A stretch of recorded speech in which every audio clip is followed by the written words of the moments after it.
How to fix PrizePicks location error.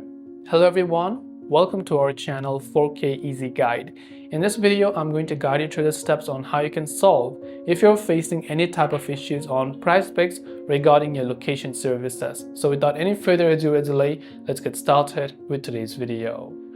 If you're facing location issues on PrizePicks, maybe you're going to prizepicks.com or the app, first of all, make sure that you have allowed location access for PrizePicks. This is different upon different devices and different browsers.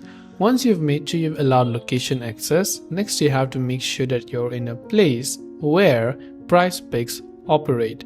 So make sure that you're in a location where PrizePicks operate, and then ensure that your location services in your phone settings are turned on. And once you've completed both steps, you can try to close the app completely and reopen it, whether you're on browser or wherever, and that will help you solve the location issues.